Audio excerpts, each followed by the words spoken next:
Shall we please? Good question. So there is a companion for animals who raised this question about the Islamic slaughtering of animals. And he said that by slitting the animal's throat is extremely painful for the animal and barbaric. So he maintained that the animal should be stunned before slaughtering, and it will be less painful if you do this, and more human. So what is your comment on this? هذه ملاحظة أو سؤال أو استفسار من هيئة أو مجموعة تلك المجموعات التي ترعى حقوق أو مصالح الحيوانات بصفة عامة، ويعترضون على الطريقة الإسلامية للذبح ويقولون أنها طريقة بربرية قاسية جدا، ويقترحون بديلا لذلك وهو أن توضع أو حقنة منومة للحيوان، وبعد ذلك يمكن أن يذبح بعد أن ينقص منه ذلك الشعور والإحساس، ويقولون أن هذه الطريقة فيها إنسانية أكثر من الطريقة الإسلامية للذبح. I do not accept this premise at all. In fact, sometimes members of such organizations came to meet me during my question answer sessions. Were very strong advocates for the animals and the pain the humans cause them. And when I explained the thing to them, they agreed without exception that the Islamic system is the correct one. You see, when you stun an animal, the situation of his brain, the animal's brain, is similar to a person who is suffering from some internal torture, mental or physical, because of cancer, etc., and who is heavily doped and put under the influence of, say, some opiate. Now, we do not know what animal feels, but we know what such people feel. When they return to consciousness, they always tell that although they could not express their feeling of great pain and suffering, but deep inside, during that so-called sleep, they were so restless that the brain was constantly suffering. Now, this is the experience of the people who can come back and tell. Animals can never return to tell what they felt. But their mental state under this stunning blow is very similar to that caused by opiates to humans. This is, in the view of this human experience, we can positively reject the claim that by stunning you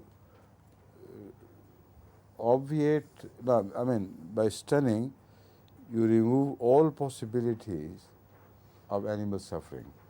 It's not true.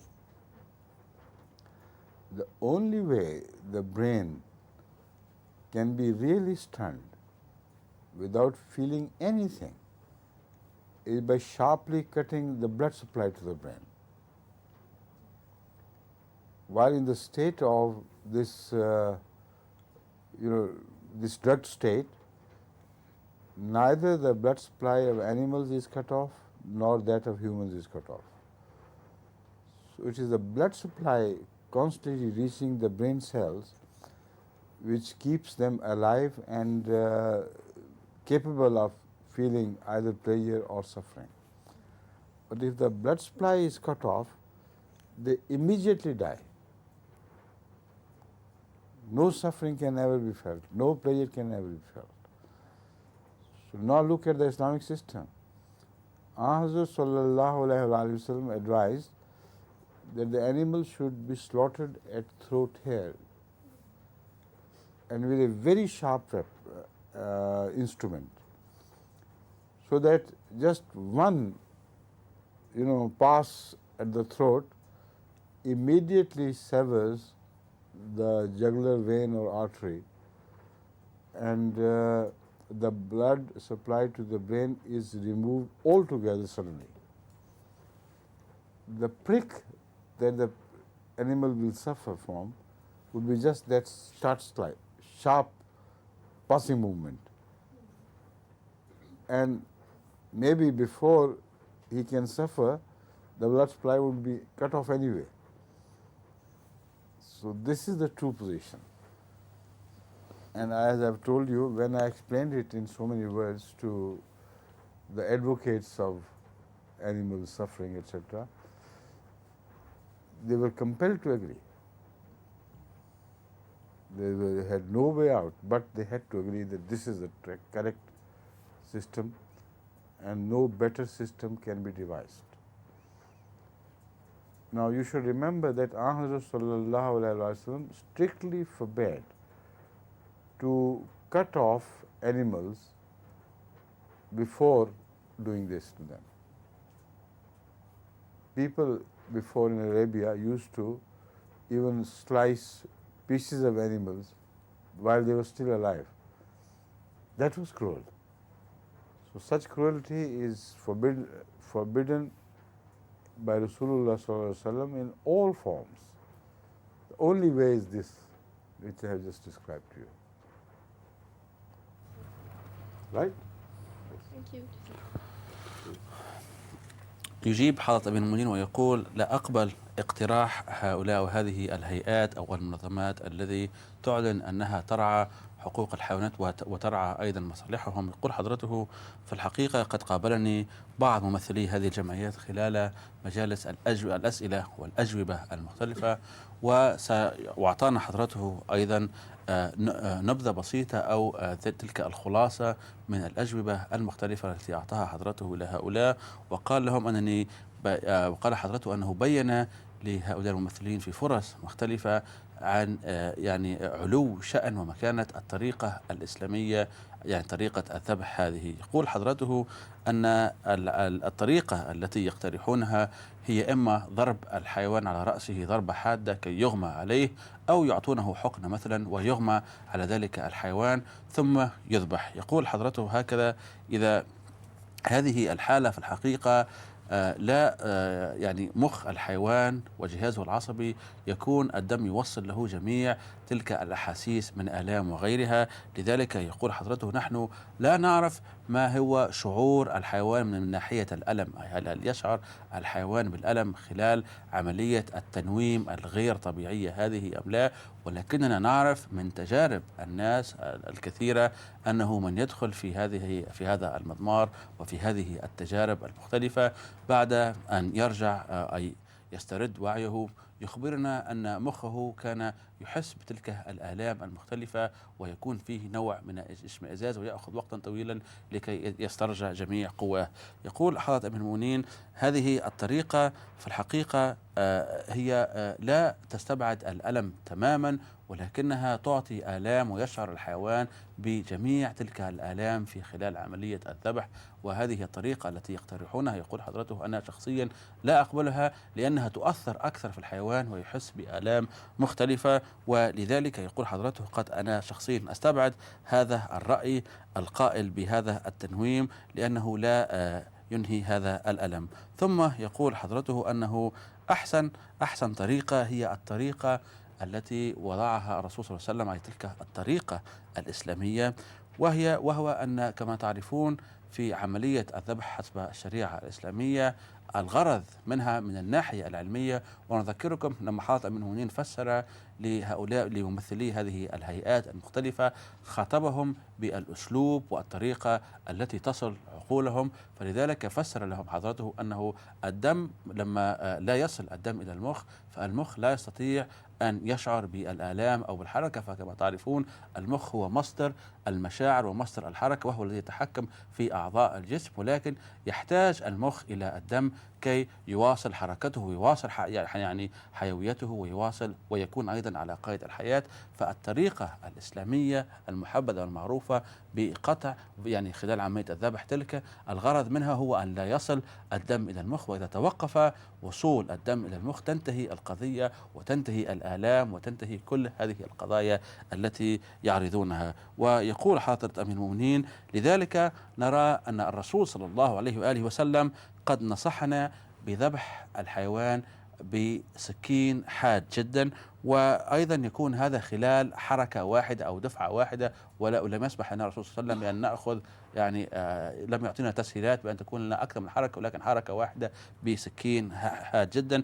وهكذا بتلك الحركة الواحدة هكذا ينتهي وصول الدم إلى المخ وتنتهي جميع الآلام من ذلك الحيوان. يقول حضرته: هذا في الحقيقة خلاصة ما قلته لهؤلاء، ولا أستطيع أن أذكر لكم جميع النقاط في خلال تلك الحوارات المختلفة التي كانت في فرص مختلفة أيضا. ولكن يقول حضرته: قد أحسست أن كان هنالك اقتناع تام من ممثلي هذه الجمعيات والهيئات بعد أن عرفوا تفاصيل ومزايا وخصال طريقة الذبح الإسلامية من منظورهم من المنظور العقلي ومن المنظور العلمي. ثم يقول حضرة ابن المؤمنين ويذكرنا أيضا بنقطة هامة أخرى، وهو أن الرسول صلى الله عليه وآله وسلم قد منعنا من قطع أجزاء الحيوان وهو على قيد الحياة عفوا. هذه الطريقة ربما تبدو غير عادية في أيامنا هذه، ولكنها كانت موجودة ومعروفة ومتداولة عند العرب في وقت الجاهلية، فكانوا يقطعون أجزاء الحيوان وهو على قيد الحياة. فمنعنا الرسول صلى الله عليه وسلم من اتباع تلك الطريقة، بل أمرنا أولا أن نذبح الحيوان بالطريقة الإسلامية، ثم بإمكاننا أن نسلخه أو نقطع أعضاءه كما نريد. How are you feeling today? Headache? A lot better. It's Better? gone. Yeah. Alhamdulillah. Alhamdulillah. So that medicine worked, yeah, straight Mashallah. away. Alhamdulillah. Please. A few nights ago, there was a program on television about Senegal. They show in that program some Muslims. So what they're doing some sort of circumcision for small What? girls. Circumcision. Circumcision. ختنة. Circumcision for small girls. And then before they get married, Girls? yeah, very small girls, Oh, no. 2-3 It's years. not a question of small or big. It's horrible. It's not Islamic at all. But one gentleman, he was sitting with open Holy Quran in front of him, and he explained that is said so in Holy Quran. No.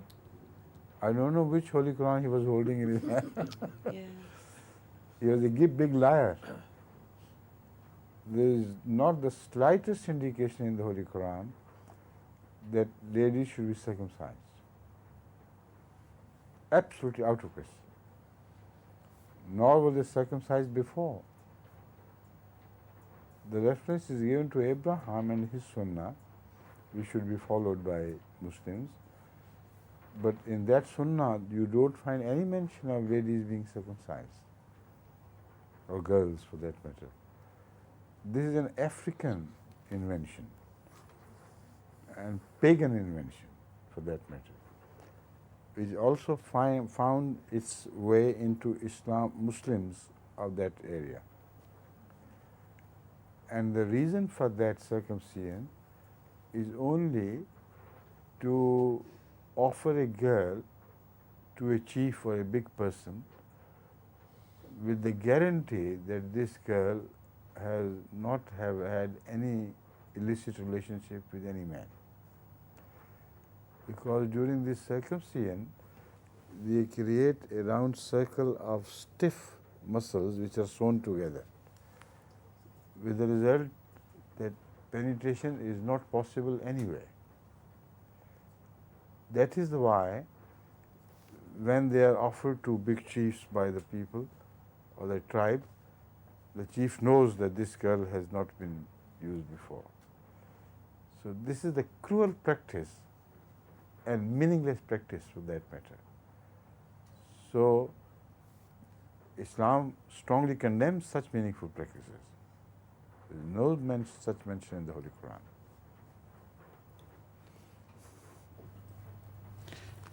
كان هذا الاستفسار من الأخت من البوسنة، وتقول أنها شاهدت برنامج في التلفزيون البريطاني هنا حول السنغال، وفي هذا البرنامج قد أثبتوا لم يثبتوا عفوا، بل قد شاهد المشاهدون هنالك عملية ختان الفتيات الصغيرات.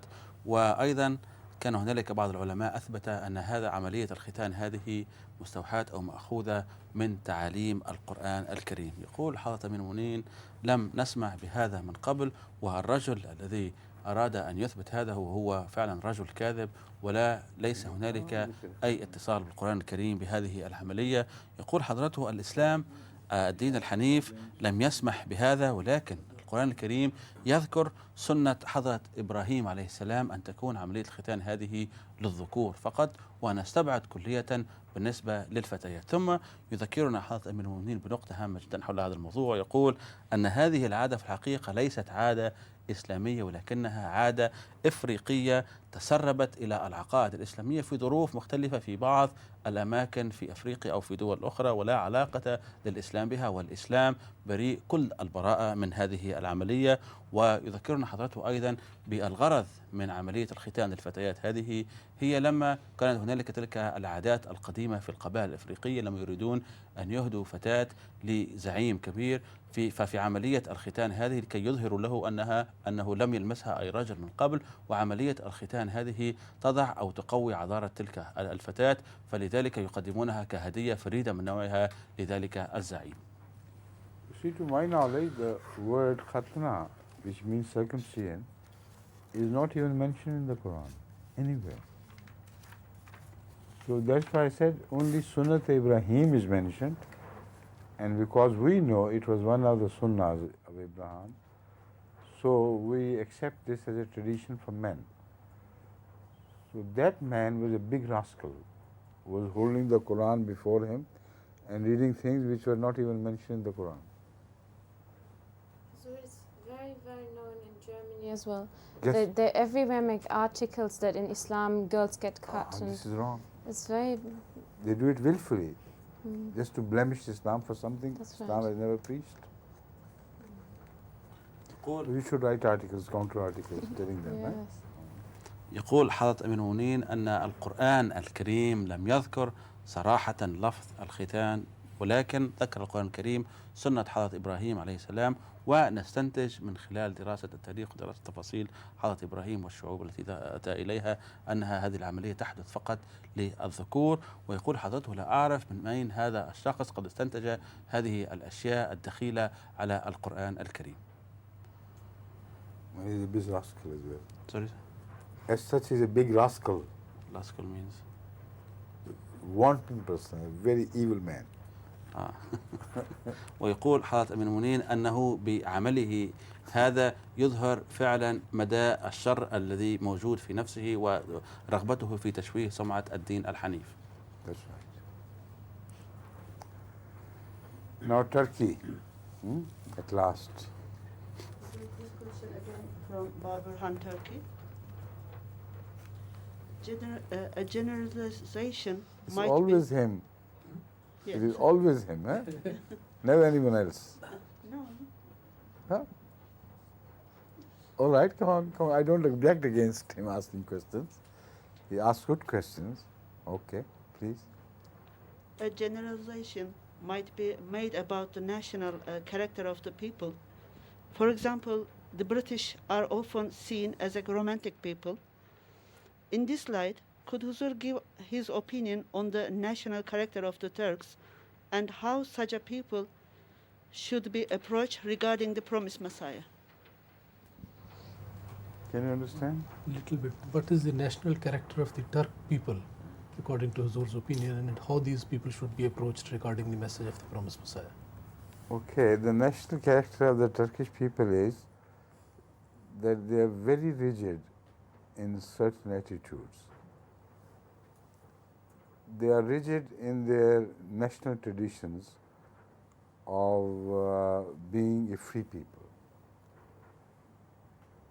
And they would never accept being enslaved by any foreign country. This is one of the most prominent character of the Turkish people. They will do anything offer every sacrifice, but they must remain free, not under the yoke of any foreign rule. Do you agree with this character? Correct. Secondly, they love Islam, but they do not practice it. They love Islam in generality, but little do they care for Islamic values in daily life and daily practices. Those who do practice Islam among them are very rigid, so strict that nothing of Islam is left within the stiff outside, within they are empty. So those who do not practice Islam with such rigidity, they turn to Sufism. And under the opiate of Sufism, they can do anything which they like, but Islam. So it's a strange contradiction in Turkish life. Some people are left with only utensils, which should have been filled with the spirit of Islam. Some people try to keep the spirit of Islam without utensils, so they cannot. So this, in my opinion, is the overall character of the Turkish people. As far as the approach of Ahmadiyyat is concerned, it's very difficult under the circumstances when both these parties are governed by the leaders of their own brand, and they do not want foreign interference. But one thing which is mostly common among the Turks is that they like Hanfism. Mostly they are Hanfites. But unfortunately, during the last decade or so, their Hanfi faith has been corroded by Saudi money. And practically they have bought over all the religious leaders who previously were Hanafites, and without their realizing it, they are now gradually shifting to Wahhabism. So these are the complications which make it very difficult for the spread of Ahmadiyyat among the Turkish people while they are in Turkey. But when they are outside, like in Germany and other countries, there I believe it is far more possible to convey the message of Ahmadiyyat to them, because gradually when they live outside in the country, in different countries, they lose faith in Islam anyway. A large number among them begins to shift to Western values, and they do not care much for whatever they had inherited from their Turkish traditions. So it is such people to whom Ahmadiyyat can be introduced with its sense of rationality, with all the wisdom it carries. As a result of that, I believe these people, being wise, they will be attracted towards Ahmadiyyat far more than towards any religious explanation. Right? Thank you. كان سؤال الأخت من نيابة عن أخ من تركيا، ويقول يريد أن يعرف رأي حضرة أمير المؤمنين عن طابع الشخصية التركية وطابع القومي للأتراك، وكيف يمكن أن نتقرب منهم لتبليغ معتقدات الجماعة الإسلامية الأحمدية. يقول حضرة أمير المؤمنين: من خلال تجربتي الخاصة واحتكاكي بالأتراك أرى أن لهم شخصية قوية وحادة، وأيضا النقطة الهامة بالنسبة لطبعهم هذا وخصالهم هم أنهم يضحون بكل ما لديهم كي لا يستعمرهم قوم آخر، وأيضا كي لا يستعبدوا، وأيضا فيهم ذلك الحب للإسلام، ولكن هذا مجرد حب فقط، ولكنهم ليس فيهم تلك الطاقة أو الميول لتطبيق تعاليم الدين الحنيف. ثم يقول حضرة أمير المؤمنين: هؤلاء نجد أيضا فيهم هذه بس يعني الصورة العامة التي يضعها حضرة أمير المؤمنين، ولكن يقول هنا نجد أيضا فريق آخر من هؤلاء يطبقون التعاليم الإسلامية، ولكن تطبيقهم هذا يدفعهم إلى التزمت، وهكذا رويدا رويدا ينزلقون ويتحولون إلى مدارس الصوفية المختلفة، وهكذا يضيعون ذلك اللب ويتمسكون بالقشور ويدخلون يعني بدع وأشياء غريبة على الدين الحنيف. وطبعا هذه هي يعني فرقة أو هذه مجموعة معينة من الصورة الشاملة للناس المسلمين في تركيا، وهذه هي الصورة الأخيرة. وباقي هنالك أيضا مجموعة من الناس من ينظرون إلى الإسلام يعني تحفة جميلة أو شيء جميل ويحبونه فقط ولا يريدون أن يطبقوه، وهذه هي الصورة الشاملة يضعها حضرة أمير المؤمنين باختصار في هذا المجلس. وطبعا هنالك فرق أخرى لا نستطيع أن نتطرق لذلك، ولكن هذه هي الفرق التي تحتوي على أكبر نسبة حول في يعني سكان تركيا.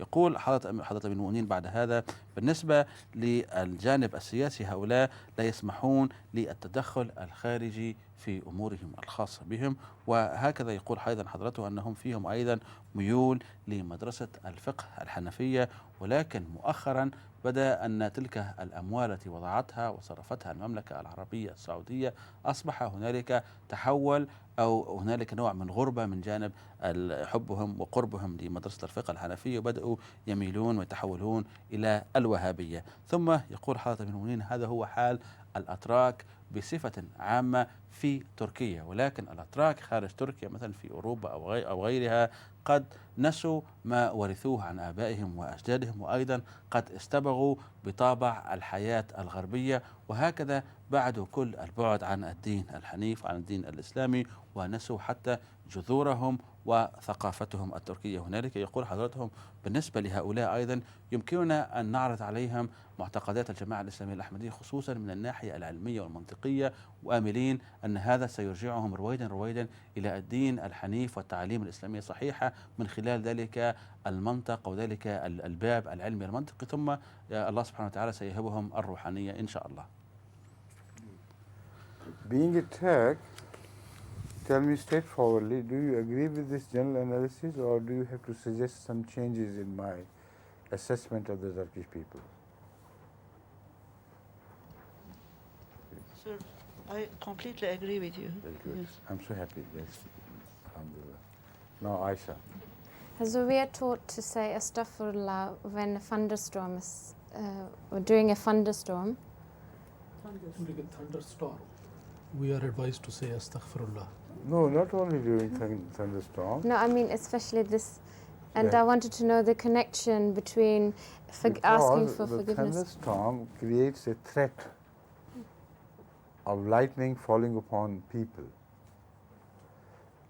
So thousands of people are killed everywhere by the strikes of the lightning. Particularly in America, the thunderstorms develop so fiercely that I think America is one of the countries where the death rate because of thunderstorms is the biggest. So naturally, when you see forces of nature in spate and you know that they can strike at you, then the only answer is to do istighfar. It serves two purposes. Number one, that by istighfar you may seek Allah's help to save you from this. And moreover, because when the lightning strikes, you do not have any time left for doing istighfar for yourself. It's better to have done it before. Right? Yes, please. تقول الأخت: قد علمنا أننا لما نسمع ضجيج البرق في السماء نستغفر الله سبحانه وتعالى، فتريد أن تستفسر على ذلك. ويقول حضرة أمير المؤمنين أنه في الحقيقة هنالك آلاف من الناس يموتون في كل سنة من جراء هذا البرق الذي يحدث في مناسبات مختلفة وفي حوادث مختلفة. ويقول حضرته أن الولايات المتحدة الأمريكية فيها أكبر نسبة وفيات من جراء ضجيج ومخاطر البرق هذا. ويقول حضرة أمير المؤمنين لنا للاستغفار هنالك جانبين: الجانب الأول هو أننا نطلب مساعدة الله سبحانه وتعالى من خلال ذلك الاستغفار كي ينجينا من مخاطر البرق. والناحية الثانية هو ربما أن الإنسان قد نسي في الماضي أن يستغفر الله سبحانه وتعالى، وهكذا لا زال عنده إمكانية أخرى ولم يفوته الأوان، ففي تلك اللحظات ربما يقتل أو تؤخذ روحه، فيعطيه الله سبحانه وتعالى تلك الفرصة كي يستغفر لذنوبه حتى في تلك اللحظات القليلة والبسيطة. I'll ask a second part to this. The Holy Prophet always used to ask for astaghfirullah, but we know that he never did since. Because istighfar is not only in relation to the past sins, but also, as Hazrat Masih ﷺ has explained this repeatedly, istighfar literally means you are burying yourself under earth. Literally it means. And when you are buried under earth, you are saved from the influences outside. So istighfar literally means, and also virtually means, that you prepare yourself for shunning all evils in future. And that cannot be done unless you seek Allah's help in this. So istighfar means you seek Allah's help to bury you, not literally, but bury you against sins, so that they can penetrate you, they cannot penetrate your heart. So the istighfar of Rasulullah sallallahu alaihi wasallam was about that. But that also shows his extreme humility. And it is from that humility that we should draw a lesson. Despite the fact that he had been guaranteed by Allah that he will die sinless, and he is the sinless person, yet as long as he lived, he continued to do istighfar, lest, being human, some faults may penetrate him. So that is a lesson in humility to be followed by all mankind. One shouldn't trust overmuch his own piety or the piety he thinks he possesses. If Rasulullah can do istighfar, so much it is necessary for the rest of the people to do. Right? Thank you. يقول حضرة ابن منين أن الاستغفار ليس بالمفهوم المتداول والمعروف لدى كثير من الناس، هو أي معنى الاستغفار هو للتخلص من الذنوب الماضية فقط، ولكن مثلما علمنا حضرة الإمام المهدي عليه السلام هو أي بصورة مجازية أن يدفن الإنسان نفسه تحت الأرض كي ينجيها من المخاطر الخارجية، وهذا طبعا بالصورة وهذا التصوير المجازي. فالاستغفار فيه ذلك الإقرار من الشخص على الابتعاد كلية من الذنوب، وهكذا لما يدفن شخص نفسه في مجال أو في بعد بعيد عن الذنوب، فهكذا تنجو إن شاء الله نفسه من ولن تسمع حتى نفسه أو روحه بوجود تلك الذنوب. وهنا يوضح حضرة أمير المؤمنين يقول بالنسبة لاستغفار الرسول صلى الله عليه وسلم يختلف تماما عن الاستغفار من المنظور العادي الذي ينظر إليه الإنسان، لأن الله سبحانه وتعالى قد وعد الرسول صلى الله عليه وسلم بأن جميع ذنوبه ما تقدم منها وما تأخر قد غفرت من الله سبحانه وتعالى. فيتساءل الناس لماذا كان الرسول صلى الله عليه وسلم يستغفر بتلك الهمة وبذلك الحب وذلك الشغف؟ فيقول حضرة أمير المؤمنين لماذا؟ لأنه محافظة على تلك العصمة التي وهبه الله سبحانه وتعالى إياه، وكي لا تخطر حتى التفكير، وكي لا يجعل من نفسه عرضة حتى للتفكير في هذه المخاطر والذنوب. كان الرسول صلى الله عليه وسلم يحافظ ويداوم على الاستغفار هذا ليس للوقوع في الذنوب، ولكن كي لا تخطر حتى في باله، وذلك للمحافظة على تلك العصمة التي وهبه الله سبحانه وتعالى إياه. From chapter 50, verse 22.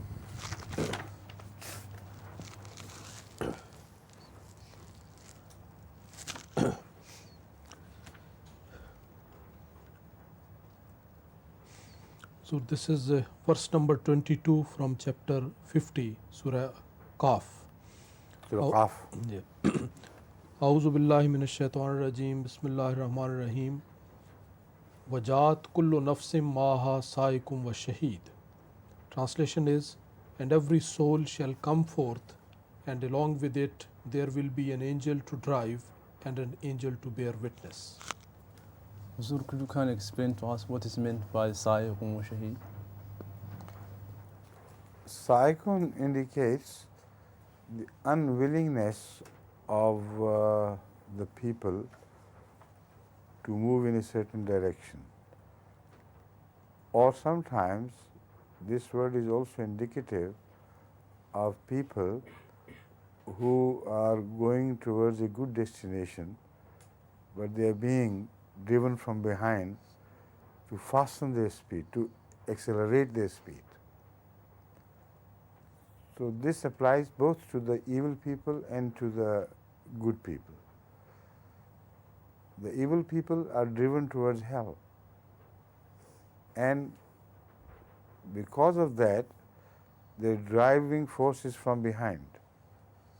They are being beaten and prodded to move faster and faster while they do not want to. But at the same time, they will have a witness who will bear witness that they deserved this treatment. And as far as the holy people are concerned, their driving force does not mean that they will be beaten by stakes. It is just like sometimes in the herds in America you see people being driven towards water to which the animals are moving even without being driven. But the nozzles are made from behind to push them forward and faster. So this scenario appears before one's eyes regarding the good people who are being told from behind, move on, something very special is waiting for you. And for that you should not dilly-dally. Move faster and faster to the good end which is awaiting you. At the same time, they will also have a witness, bearing witness that these people were good. Have you got it? يسأل الأخ عبد الرحمن حول ما هو المقصود من سائق وشهيد في هذه الآية القرآنية الكريمة. يقول حضرة أمير المؤمنين لو حاولنا أن نرسم صورة لماذا سيحدث في عالم الآخرة وفي العالم الروحاني، يقول نفهم من سائق أنه بعض الأحيان لا يكون هنالك رغبة من بعض الناس في المثول أمام جهة معينة وأمام سلطة معينة، فهذا السائق يدفع أولئك الناس للمثول أمام تلك الصدفة، وهذا بالنسبة لبعض الناس الذي فيهم ميول للشر. ومن ناحية أخرى هذا المثل يمكن أن ينطبق على أولئك الناس الصالحين، وهؤلاء توصلهم هذه القوة أو هذا ما مقصود به هنا بالسائق إلى تلك الأماكن المحبذة وتلك الأماكن الطيبة التي أرادها الله سبحانه وتعالى إليهم. فمعنى السائق هنا هو فيه تلك القوة الدافعة لهاتين المجموعتين، إما مجموعة يعني خيرية أو يعني مجموعة دون ذلك أو يعني مجموعة مفسدة. يقول حضرة أمير المؤمنين هذا ينطبق على السواء على الصلحاء وعلى الأشرار، فقوة السياقة هذه هي التي تدفعهم من الخلف، وهذه القوة الدافعة من الخلف هي التي تحدد اتجاههم، وهي التي تحدد مسارهم، وهي التي تخبرهم وتنبئهم بالمكان أو المأوى الأخير الذي سيصلون إليه. ويقول حضرة أمير المؤمنين ويكون معهم شاهد، وهذا الشاهد يكون في صورة دليل ويشهد على أنهم فعلا يستحقون هذه المعاملة،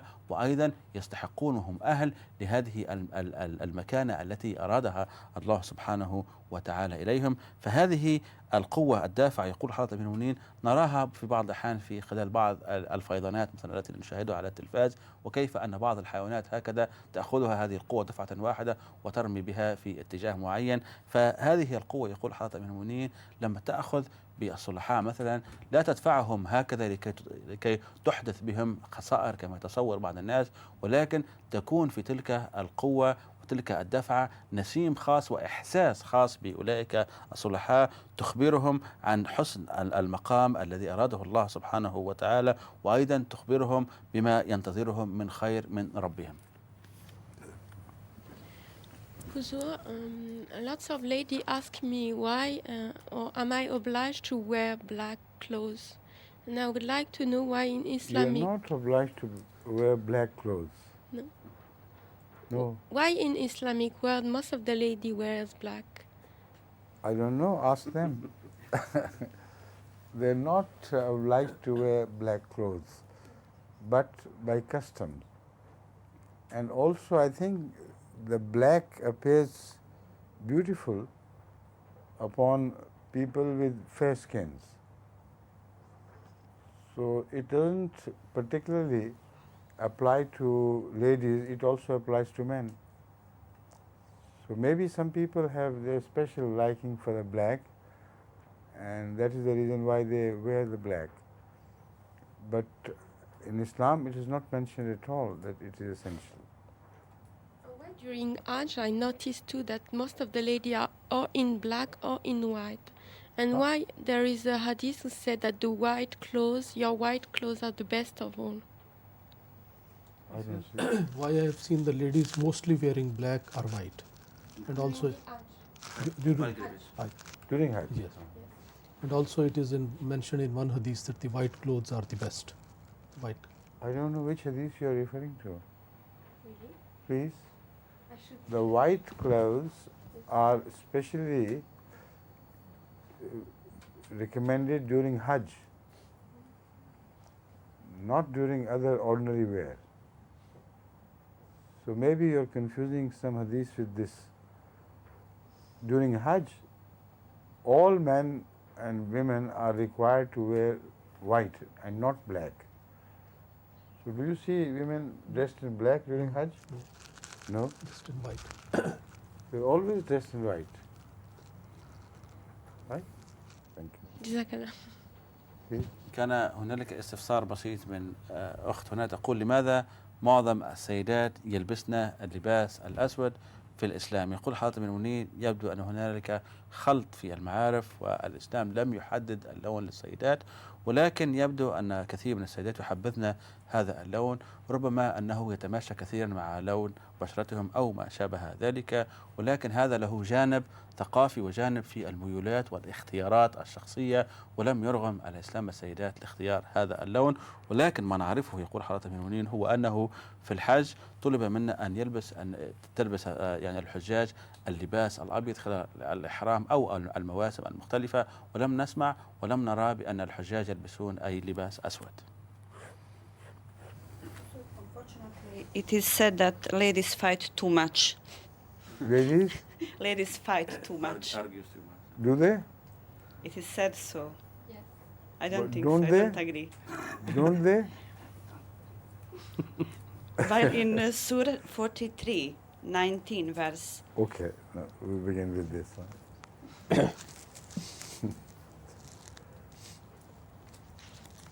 The ladies, to my experience, are prone to pick up quarrels,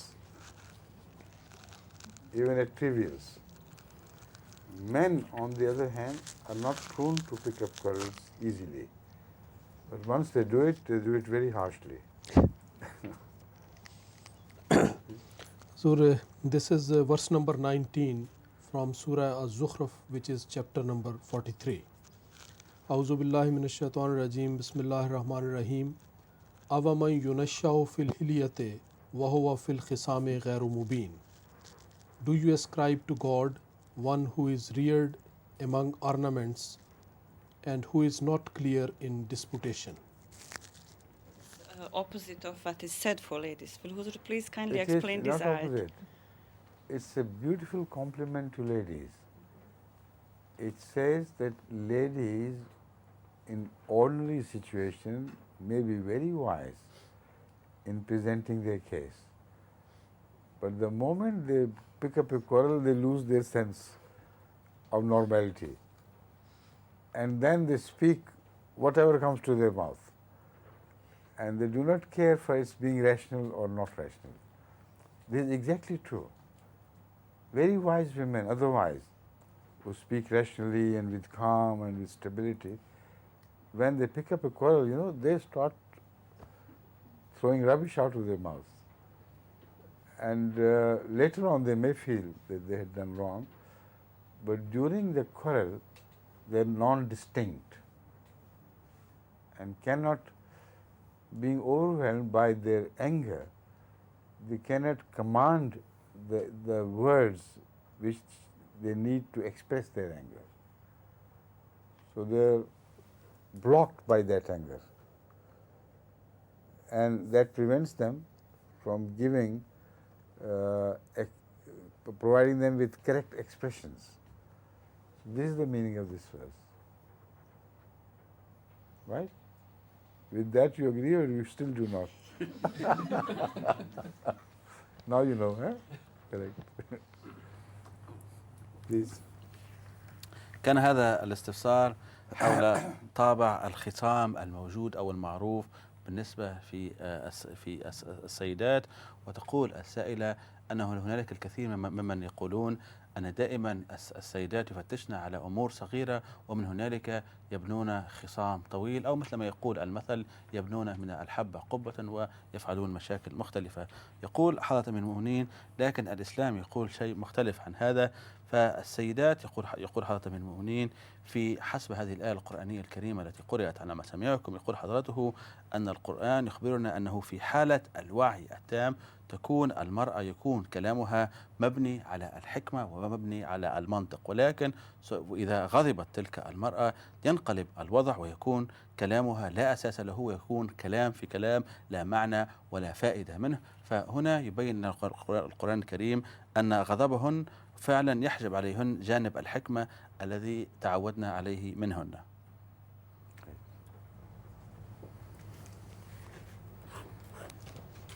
I believe that God looks compassionately on those who are hard on themselves. In the sense of recognition of our faults and weaknesses, what guidance can Huzur offer in relation in implementing change in one's life, as this appears to cause difficulty, at least in the beginning stages? Babirhan asks.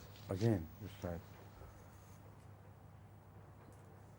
See, it's difficult to comprehend the question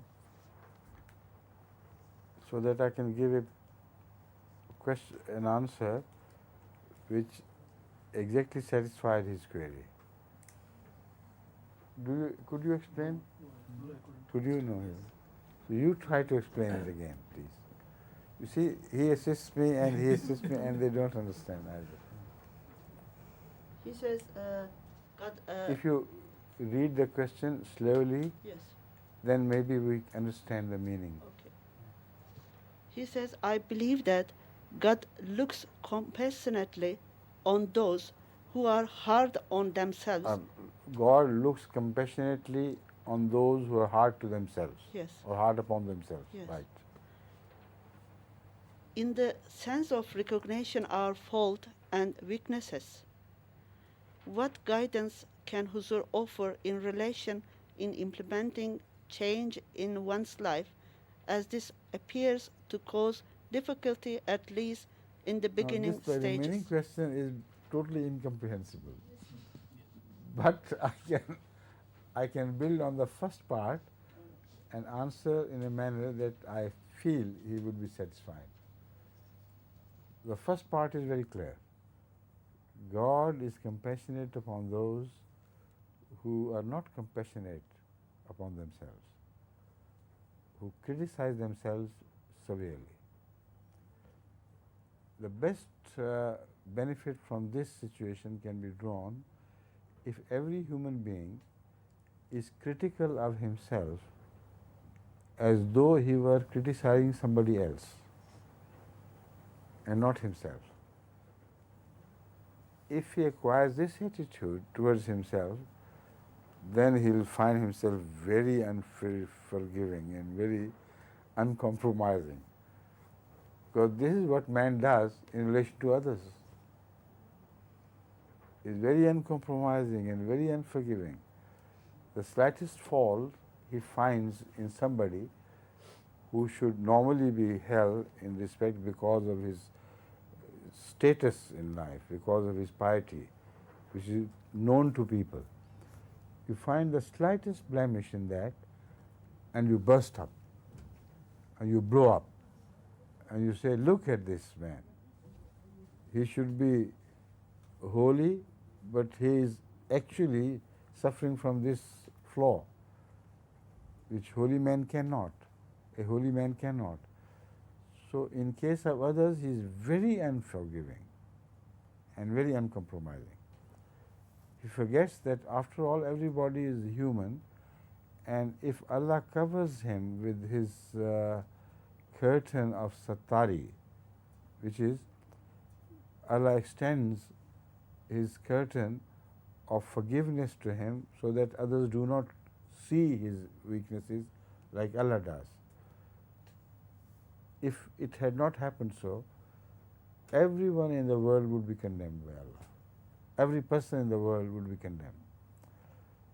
So it is largely because of Allah's forgiving nature that we do not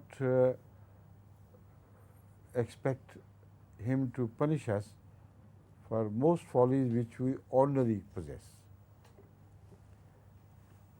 This is in case of others, whom we observe with very strict and censuring eyes.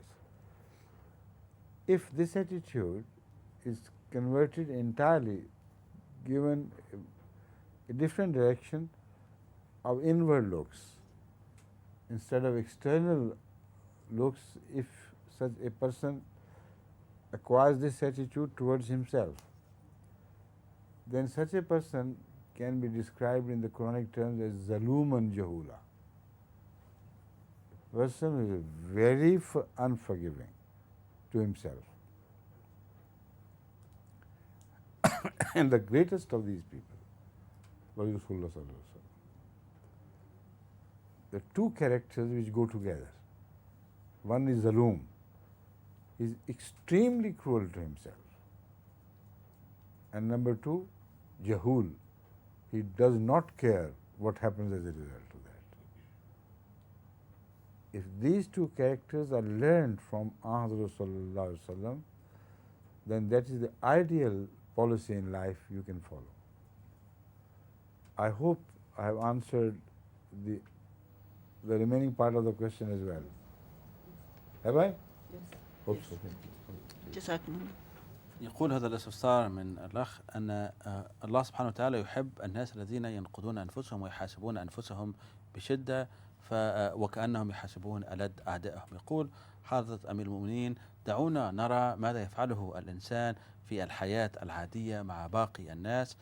فالإنسان لو تطلع على ضعف صغير في شخص ما يضخم المسألة ويقول كيف يصدر هذا العمل الشنيع من هذا الشخص الورع، وكنت أظنه أنه من كبار الورعين والمتقين، وكيف يصدر منه هذا، ويقوم بكثير من الفضائح وينسى هذا الإنسان أن الله سبحانه وتعالى هو الستار وهو يستر عيوب الناس جميعا. وإذا لم يكن هذه الميزة وهذه الخصال موجودة على وجه الأرض والتي تغطي جميع مساوينا، يقول حضرة أمير المؤمنين جميع الإنسانية ستدان من قبل الله سبحانه وتعالى. فبعد أن أعطانا هذه يفسر ووضح أن حضرته هذه الصورة الشاملة، يقول حضرة أمير المؤمنين إذا حول الإنسان هذه الطاقات أو طاقات التفتيش الخارجية فعوض أن ينظر الإنسان فيما هو حوله في العالم الخارجي في ضعف الناس أو ما شابه ذلك، يقول حضرته إذا غير الإنسان هذه الطاقات وجعل هذه العدسات تنظر إلى نقاط ضعفه هو، إذن هنا تتغير الحالة وسيصبح وأحسن يعني درجة يصل إليها الإنسان بعد أن يحاسب نفسه هذا الحساب الشديد هو أن يصل إلى مرتبة ظلوما جهولا. وهذا هو الوصف الذي أعطى لمعاملة الرسول صلى الله عليه وسلم بالنسبة لحقوق نفسه، إذ أنه كان حسب ما ذكره القرآن الكريم ظالما لنفسه، أي لا يرعى حقوقها، وكان أيضا جاهلا لنفسه، أي أنه جاهلا بحقوقها ولا يهتم بها ولا يراعيها. فهذا هو الوصف القرآني العظيم الذي أعطى وانفرد به الرسول صلى الله عليه وسلم، وبإمكان أتباعه أن يصلوا إلى صورة مصغرة منه إن شاء الله. Right. There is very little time left for any other question, except I can ask a question. Look at this tree. What do you find incongruent in this? Something wrong, something, is not, which your eyes can, which you should really accept. What is wrong?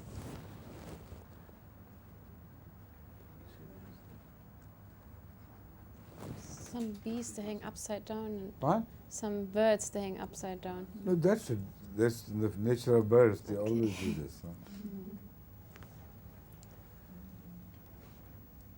Ubade, what's your opinion? It's very evident. It's the same tree with same leaves, but where's all the different fruits you find on different trees? You see, there are pears, there are apples, there are apricots, there are this and that, oranges. And if the person had created different leaves on different branches, then we could understand that the branches belong to different trees. But you can't have the same leaves indicating the same tree, yet having different fruits. See? Yeah. So It's an imaginary tree. What? It's an imaginary tree. Imaginary tree. But I can't imagine such incongruities in nature. شجرة الخلد. I think I should tell the person she's a great artist who made this to bring about certain changes and add some new branches with different leaves, and those leaves should indicate the fruits in the branches there. Right? Masalat is Yes. Assalamu alaikum. وعليكم السلام ورحمة الله.